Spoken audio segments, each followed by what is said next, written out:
for the Broncos. Ooh. The Raiders. The Broncos have defeated the Raiders on Thursday Night Football. And let me show you how it happened. The autumn wind wet farted the football. This is a punt. Denver got their heads in the game, though, by using their heads. This punt was the Raiders' best play all frickin' night, and this was a real throw by my quarterback. Overthrow. Oh wait, no, this is the Broncos' best deep threat for some reason, and the most elusive player in the game was Broncos' outside linebacker DeAndre Tillman. That's right, a Broncos edge player was more elusive than the 7th overall pick in the draft, running back Ashton Genty. Maybe DeAndre Tillman can fix the Broncos offense. Tillman, please, can you? Run the wild Tillman, please, please. Is it possible to catch an STD from watching a football game? Because I think I caught one for Broncos Raiders on Thursday Night Football. And while you'd think it was the Raiders that gave it to me, both teams feel equally responsible. The worst part is the sex wasn't even good. Last week in a victory, I compared my Broncos to bedbugs because they're hard to get rid of. Well, this week I'm taking the low-hanging fruit and leaning on the other thing that's hard to get rid of. Genital warts. Broncos, their games are like really bad sex. Nobody walks away satisfied, but at the end of the day, you can say you got laid, and nobody can get their money back. We're winning ugly, but we're winning. It's as simple as that. Denver survived the Raiders in prime time, winning what some might call even a football game, 10-7. It is a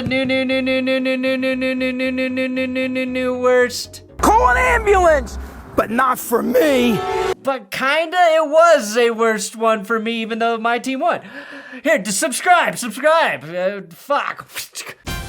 Broncos games are like discovering a benign tumor on your body. It scares the shit out of you. And you don't find out it's benign until the game is over. First question, Manscaped. Why is this guy not me?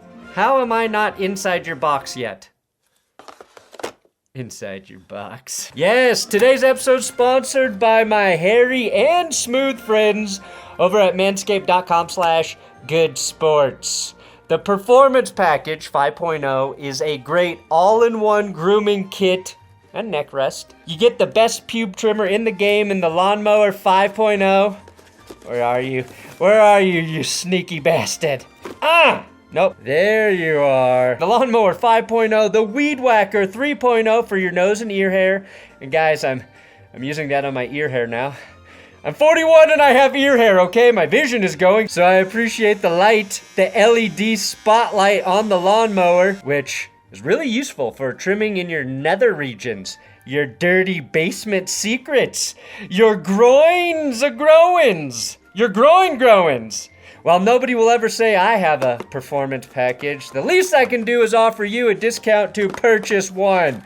The coolest thing about the 5.0 are the two interchangeable heads, Manscaped's standard trimmer blade and a foil blade, which allows you to get bare down there. Use my link below, manscaped.com/goodsports for 15% off, which will get you 2 free gifts, and that includes their Midnight Bravo boxers and their Shed 2.0 toiletry bag. The boxers are free, and I'm telling you guys, they are worth it. Your balls will never be happier than they are in Manscaped boxers.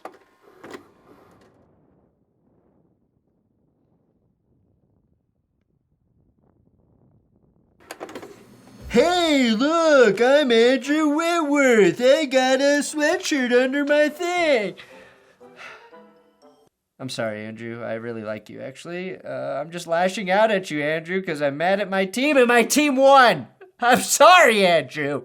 My anger is misdirected. I'm sorry. You could stack 2 of me on top of each other, and I still wouldn't be one big wit. I wouldn't be one big wit. Now, I fucking knew this soundbite from Bo Nix was gonna haunt me. I love it, Bo, but I knew it would backfire. I think, if we can find a way not to have to play the number 1 defense in the league, that might help. Well, it turns out when you don't play the number 1 defense, you somehow score even fewer points? But hey, the Broncos are 8-2.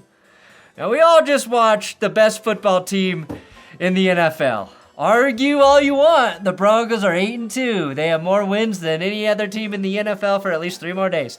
So facts don't care about your feelings or your charts, your graphs, your analytics, or your psoriasis. I also firmly believe the Broncos offense isn't bad. They just happen to play the best defense in the NFL every single week, every week. That's the most logical and realistic explanation. I know it, you know it. Cowboys excluded. Because what's the Broncos record? Oh, 8-2. The Broncos were the first team to win a game with a minus turnover differential and fewer than 10 first downs since 2010. The Broncos keep making history for being inept and still winning. And I can't tell if it's a good thing or not. It feels like a superpower, but not a cool one like Aquaman. We're Aquaman. Sure, we can bang mermaids, but nobody respects us in the superhero universe. Travis Kelce has Tay-Tay. Well, we got slutty mermaids. Merman. Yeah, fuck it, mermen too. We don't care. Let's recap the game real quick. And fortunately, almost nothing happened, so this is going to be easy for me. Well, the Raiders got off to a 7-0 lead thanks to an Ashton Genty touchdown. That was the last time he'd do anything. The Broncos ran just 6 offensive plays in the first quarter. 6. Punter Jeremy Crawshaw was hitting line drives like it was Game 7 of the World Series, and Denver needed 25 minutes to get a first fucking down. They ended the first quarter with -3 yards of offense, and not because of sacks, but just bad stuff. The Broncos put together one complete drive that was sparked by a catch and run from Pat Bryant, and despite every other throw to Troy Franklin resulting in disaster, he did score the lone touchdown of the night for the Broncos. Somehow he makes catches that are 10 times more difficult than the ones that bounce off his GD chest and go to the other team. The Broncos could have and should have gotten in the end zone again, but they failed to capitalize on another awesome Dondre Tillman interception and a J.L. Skinner blocked punt that he took squarely to the face. An interception and a blocked punt resulted in 3 points for the Broncos. But that was enough to beat the Raiders, who missed a field goal from 48 yards. The Broncos missed one from 59 with the wind at their back, and fortunately, the fourth quarter was mercifully quick. All right, awesome. That's the recap of the game. And don't forget, the Broncos are 8-2. Video done, right? Can I just not talk about anything else? No, I've got too much to say. Stock up and down, throwing the football to receiver Troy Franklin. Troy Franklin leads the Broncos in receiving touchdowns with 5, but it feels like every other pass that heads his way turns into an interception. One was Bo's fault, the other was a drop from Troy. Right through the hands of Troy Franklin. This is not what they mean when they say 50-50 balls, guys. It's not. Troy and Nix are abysmal on deep passes. They suck on screen passes, too. Troy ran one of the worst screenplays I've ever seen, and I've seen about 800 bad ones this season alone. Troy actually had great blocking here, and for whatever reason, after he catches the ball, he runs directly into the nearest blocked defender, and he can't break the tackle by a defender who is fully engaged in the block.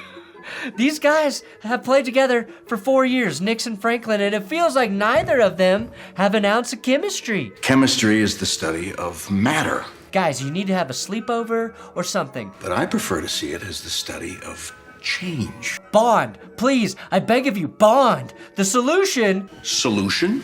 This solution just over and over and over. For these two is throws between 5 and 15 yards. In that area, they're pretty good. Then decay, then transformation. The two leading receivers in this game, by the way, were rookie Pat Bryant, who had 1 catch for 43 yards, and 33-year-old Tyler Pop drop and Lockett with 44 yards. Losers, the Titans, who got just 70 yards out of Tyler Lockett in 8 games. The Broncos might be good bad, the Raiders might be bad bad, but none of us are Titans bad. Each team had 11 penalties, and they combined for 161 penalty yards. Those 161 penalty yards were more yards than either Bo Nix or Geno Smith had passing yards. Do you know what it feels like to see two teams penalized for more yards than either quarterback on the field can throw for? I'm just like so fucking exhausted by him sometimes, you know? Like I love him and I hate him. The Broncos and Raiders had more penalties combined than first downs. The first time that's happened since 1950. 1950! The games were in black and white then, so instead of throwing a yellow flag, referees had to shoot a gun into the sky or yell out a profanity like Dag Nabbit or Throckmorton.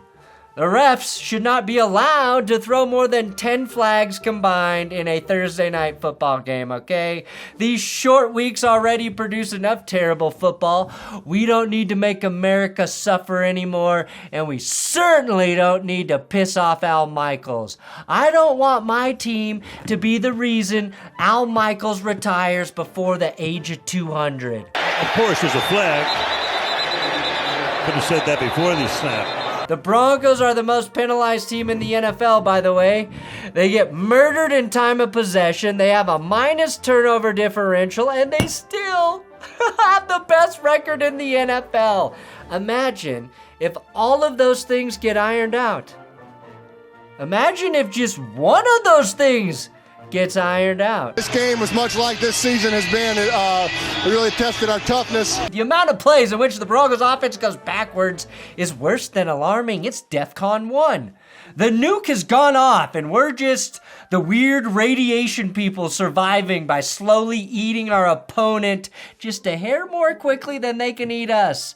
It's either a penalty or a negative play for the Broncos offense. After the incredible CTE punt block by Skinner, they lost yards. They were at the 12 fucking yard line and ended that red zone gift with a no gain play on 3rd and 12. A fucking wide receiver screen with 0 blockers for Troy Franklin on 3rd and 12, who would have run into his own blocker if he was there, by the way. The Raiders' best player is Brock Bowers, immediately followed by their punter, A.J. Cole. Now, Cole had one of the most ridiculous punts I've ever seen. A punt so insane, I'd show this highlight in a respectable football game. How do you blast a kick that lands at the 1 yard line and then goes directly horizontal and out of bounds? Cole was the reason Denver had an average starting field position of inverted penis. Stock up AJ Cole, stock down any team whose second best player is a punter. If you want to know how bad the Broncos offense has been, check out our punter, Jeremy Crawshaw, who's now leading the league in punting yards because he's got to do it a lot. That is not a stat you want to be number 1 in. He leads the league in that category, and do not forget this was one of his punts in the game. Goes, ooh. Stock down Pete Carroll, who probably should have just taken Geno Smith out of the game. When your 74-year-old coach is moving with more agility than your starting quarterback, it might be time to pull him, Pete. I respect Geno for trying to gut it out because it looked like he was in a lot of pain. But come on, man, you're on a 2-6 Raiders team. You gotta remember some of the shit you learned when you were with the Jets. Get the fuck out of the game. This wouldn't have been a Jay Cutler in the NFC Championship situation. No one would have blamed Geno for calling it a night. I know Ben Roethlisberger was watching this game wishing he could show everyone he was playing through pain just one more time. And poor Kenny Pickett can't even get onto the field when his starting QB's really hurt. Even the way Geno got hurt was weird, wasn't it? An arm tackle to the leg?